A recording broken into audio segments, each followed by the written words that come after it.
अभी मोहसिन नकवी ने जो एक प्रेस कॉन्फ्रेंस की या वो एक तकरीब में खिताब था, कुछ सहाफ़ियों से ऑफ द रिकॉर्ड बातचीत की, उसका रोला पड़ा हुआ था। तो DGISP आए, उन्होंने भी बातचीत की। ज़रा पहले आप नुकात देख लीजिए। एक तो मैं आपको बताऊं, उसकी वो साइड है जहाँ पे वो बताते हैं कि हमने इतने ऑपरेशन किए, इतने दहशतगर्द मार दिए, सिक्योरिटी फोर्सेस के इतने लोग शहीद हो गए। तो वो बहुत ज़्यादा तफसीलात में जाते हैं। मोटी बात यह है कि पाकिस्तान दहशतगर्दी से मुतासरा ममालिक की फहरिस्त में सफ़े अव्वल पर है। यानी दुनिया में कोई और ऐसा मुल्क इस खित्ते में तो ख़ास तौर पे नहीं है जो दहशतगर्दी में पाकिस्तान से ज़्यादा मुतासर हो। इस वक्त दहशतगर्दी की सूरत हाल ये है कि पाकिस्तान के हालात अफ़गानिस्तान, इराक, शाम, यमन और इस तरह के दीगर जो ममालिक मुतासरा ममालिक हैं जहाँ पे बहुत ज़्यादा लड़ाई हो रही है, या आप सूडान भी समझ लीजिए, पाकिस्तान के हालात उन ममालिक से भी बदतर हैं दहशतगर्दी के मामलात में। तो पाकिस्तान बहुत आगे बढ़ गया, दहशतगर्दी के मामला बहुत ज़्यादा फैल गए पाकिस्तान में, और पाकिस्तान की सिक्योरिटी फोर्सेस और पाकिस्तान की इंटेलिजेंस एजेंसीज का पूरा ऑपरेटस इसमें नाकाम हुआ है। कामयाबी होती तो आज हम दहशतगर्दी से मुतासरा ममालिक की फहरिस्त में सबसे आगे ना होते। एक तो उन्होंने इसके ऊपर बात की, तो इस पर वो बहुत डिटेल्स हैं, वो आप पढ़ सकते हैं जाके।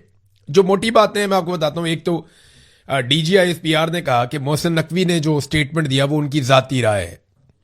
मैं इससे इत्तफाक नहीं करता। मोहसिन नकवी की ना कोई ज़ात है और ना कोई ज़ाती राय हो सकती है, ना उनकी कोई औकात है। वो सिर्फ और सिर्फ फील्ड मार्शल आसिम मुनीर के साथ ताल्लुकदारी की वजह से चेयरमैन PCB हैं, वजीर दाखिला भी हैं, वजीर खारजा भी वो बने रहते हैं, और बहुत सारी चीज़ें वो पाकिस्तान में, आप ये समझ लें, वजीर आज़म से ज़्यादा इख्तियारात मोहसिन नकवी के पास हैं। वो एक सियासी नुक्ता नज़र हो या बाकी चीज़ें हो, आसिम मुनीर की हर जगह पे नुमाइंदगी करते हैं। तो जो उन्होंने कहा वो आसिम मुनीर ने ही कहा और यही समझा जाएगा। अगर मोहसिन नकवी अपने से 4 जुमले बोल देता तो नून लीग लित्तर मार मार तबाह कर देती। लेकिन नून लीग ये जानती है कि जबान किसी और की है, अल्फाज किसी और के हैं, लिहाजा नून लीग ने मोहसिन नकवी को जवाब देने की जुर्रत भी नहीं की। गवर्नेंस के मामले पे DGISPR ने कहा कि गवर्नेंस इंतहाई अहम और संजीदा मौजू है। गवर्नेंस जमूद का शिकार नहीं रह सकती। गवर्नेंस कैसे लानी है, कौन सी इस्लाहात करनी है, किस सिमत जाना है, ये फैसला सियासी जमातों और सियासतदानों ने करना है। फिर सियासतदानों और रहनुमाओं से दरख्वास्त करता हूं कि कौम को शऊर दें, कौम को मजीद कंफ्यूज करने की ज़रूरत नहीं है। तो एक तो DGISPR साहब, आप होते कौन हैं सियासतदानों को या रहनुमाओं को मशवरा देने वाले? आप एक सरकारी मुलाजिम हैं, आपको सियासी बात ही नहीं करनी चाहिए, आपको शऊर की बात ही नहीं करनी चाहिए। आप अपनी नौकरी करें चुप करके वहां पे सर फेंक के। आपका सिक्योरिटी का काम है, आप जाएं जाके अपना सिक्योरिटी का काम देखें। वहां पे लगातार दहशतगर्दी बढ़ रही है, बजाय इसके कि आप हमारे सवालों के जवाब दें, आप हमें मशवरे दे रहे हैं कि मुल्क कैसे चलाना है, कैसे नहीं चलाना। भाई वो नवाज शरीफ, शहबाज शरीफ, मरियम नवाज, बिलावल, आसिफ जरदारी, ये लोग खुद ही तय कर लेंगे इन्होंने मुल्क कैसे चलाना है। आप मेहरबानी करके सिर्फ अपना काम करें, आपका बनता नहीं है। आप कौन होते हैं कि आप मुदाखलत करें? और आपके मुताबिक शऊर की तारीफ क्या है कि जूते पॉलिश करेगा वो शऊर है?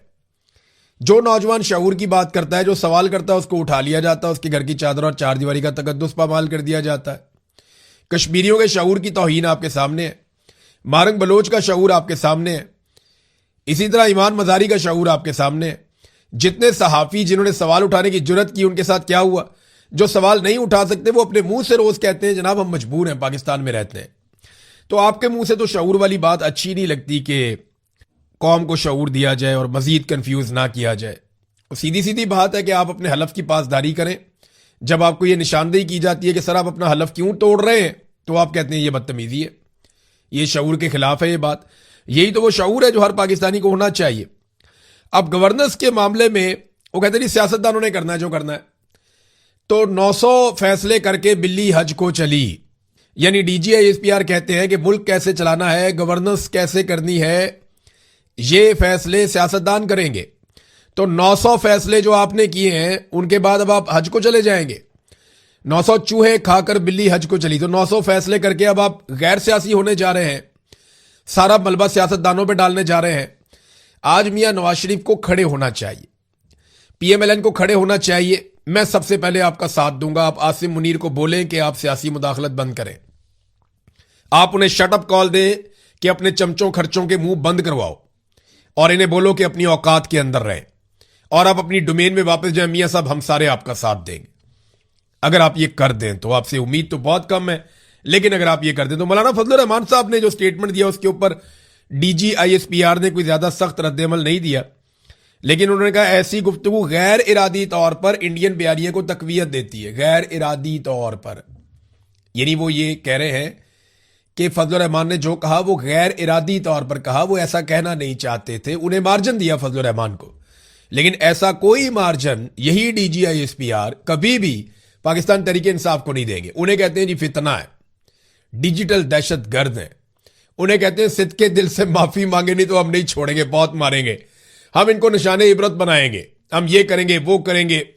इन्होंने जो जमीन आसमान के कलाबे मिला के जुल्म भी बहुत किया, लेकिन फजलुर रहमान के मामले में गुंजाइश रखी। हालांकि पाकिस्तान तहरीक इंसाफ ने शोहदा के ऊपर कभी ऐसे अटैक नहीं किया, उनके बारे में कभी ऐसी बात नहीं की। फजलुर रहमान ने जो बात की वो डिबेटेबल है कि शोहदा की लाशें तो कारगिल में छोड़ के आ गए थे, पाकिस्तानी फौज छोड़ के आ गई थी, इंडिया ने पाकिस्तानी फौजियों को वहां अमानतन दफनाया था, और जो फौजी लाशें वापस भी आई थी वो इंडिया ने दी थी, और इंडिया ने रिक्वेस्ट करके दी थी कि भाई आओ और आगे अपनी लाशें ले जाओ। ये बात तो फजलुर रहमान की ठीक है, गलत नहीं है। तो लाशों की तौहीन तो हुई थी शोहदा की, और वो फजलुर रहमान ने नहीं की थी। लेकिन ये वाला ताना आपको पीटीआई ने नहीं दिया, इमरान खान ने नहीं दिया, फजलुर रहमान ने दिया। लेकिन इमरान खान को तुन के रखेंगे, क्योंकि इमरान खान इनके जो बड़े बड़े मफादात हैं उनके खिलाफ खड़ा हो गया था। फजलुर रहमान जो है वो क्योंकि पता है कि अपना ही आदमी है, अभी जो बोला कोई बात नहीं, फिर इसके साथ बातचीत बन जाएगी। हार्ड स्टेट के बारे में एक बात की डीजीआईएसपीआर ने। हार्ड स्टेट के बारे में डीजीआईएसपीआर का स्टेटमेंट बड़ा इंटरेस्टिंग है। डीजीआईएसपीआर हार्ड स्टेट के बारे में कहते हैं कि हार्ड स्टेट में कानून सबके लिए बराबर होता है।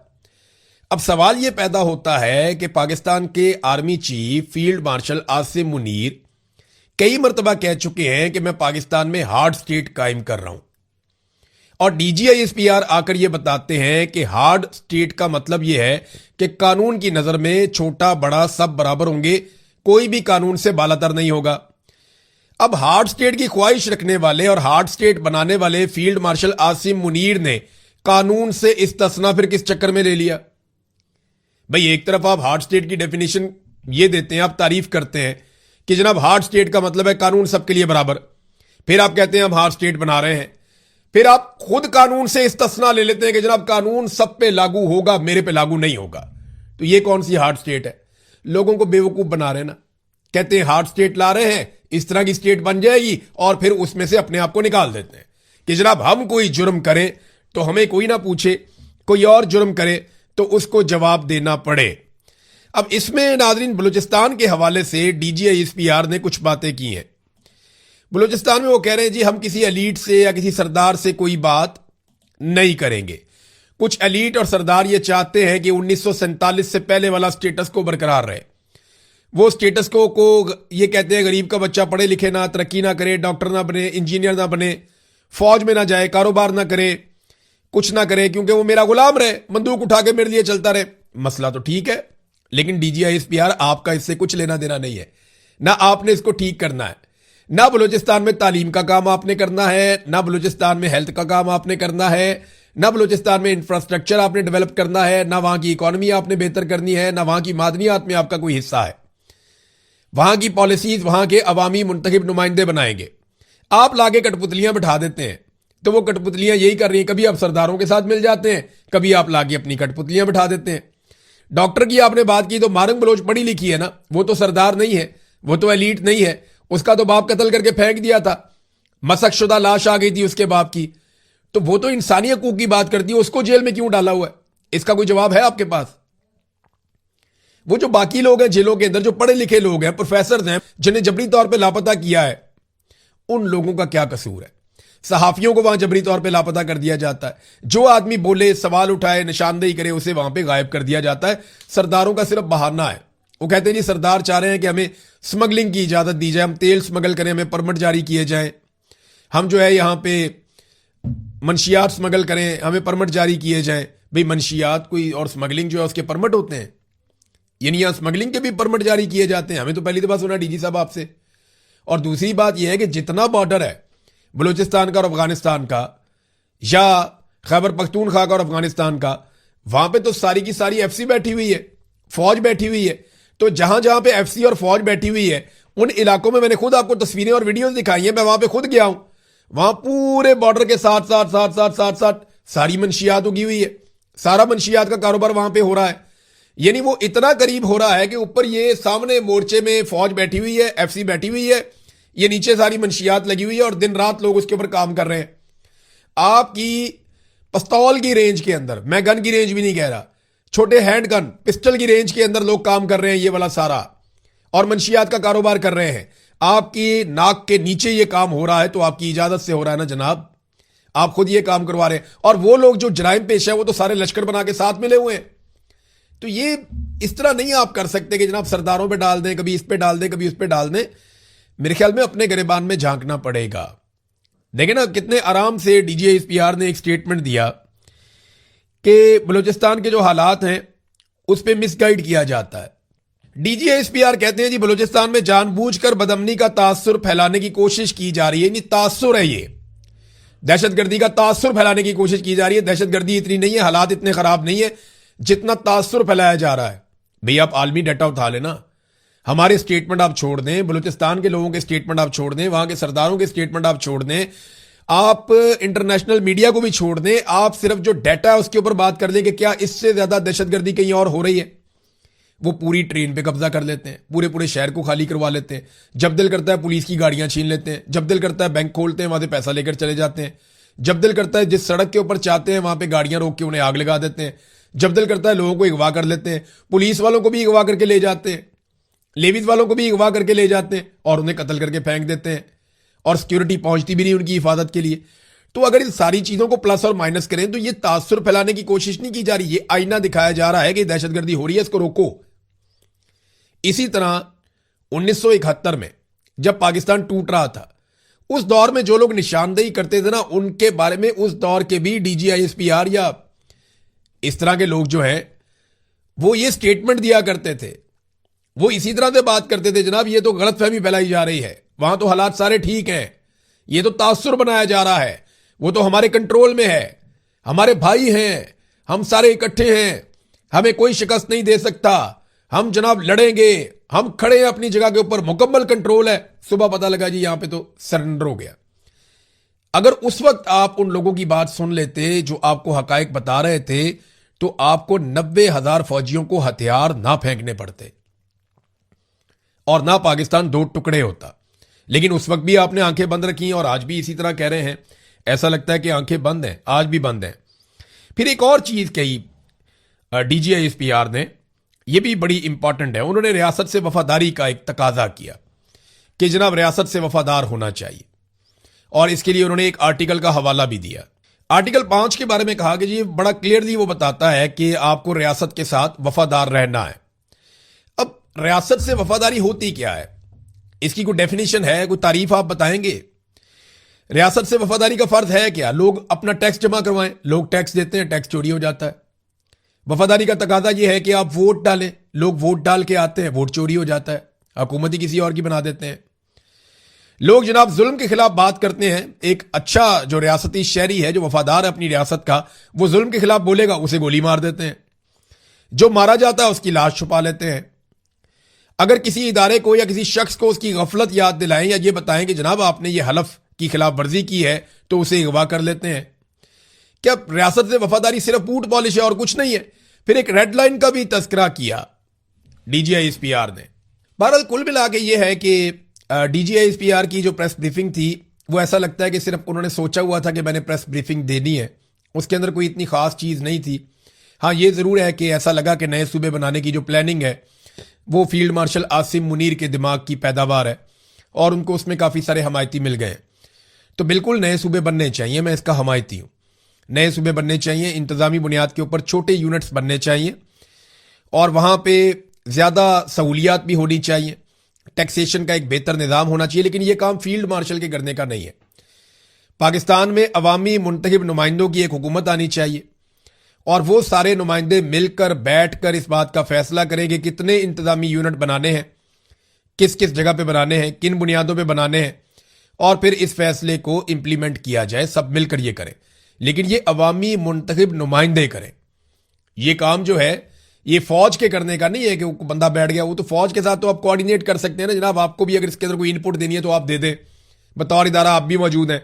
पुलिस से भी इनपुट मांगी जाएगी, फौज से भी मांगी जाएगी, बाकी जो जो इदारे काम करते हैं स्टेट के लिए उन सबसे पूछा जाएगा कि अपनी अपनी इनपुट दे दें। लेकिन फैसला जो है वो अवामी मुंतखब हुकूमत को करना चाहिए।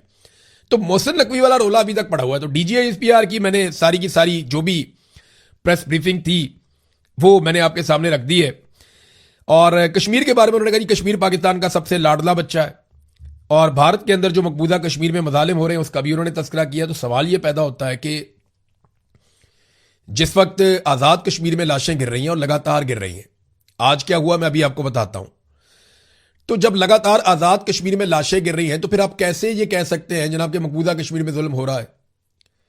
और ये कैसा लाडला बच्चा है जिसको लगातार आप मारते चले जा रहे हैं। 100 के करीब आपने लाशें गिरा दी हैं।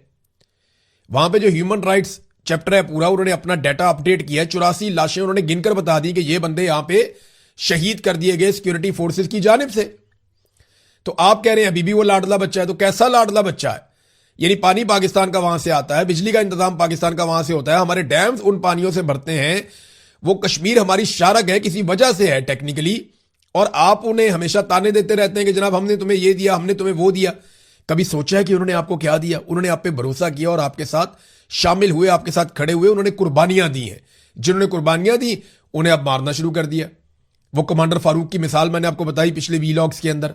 तो नादरीन, आसिम मुनीर की और DGISPR की बातें सुनकर ना एक बात तो मुझे समझ आई, और वो बात यह है कि इनका साबुन स्लो है। आपको याद है इश्तिहार चलता था, बबलू तेरा साबुन स्लो है क्या? वो धोता ही रहता है, धोता ही रहता है। तो इनका ना साबुन स्लो है, आसिम मुनीर साहब का और उनकी टीम का साबुन बहुत स्लो है। यही बातें हम आपको 4 साल पहले बता रहे थे कि ये सिस्टम कोलैप्स कर जाएगा।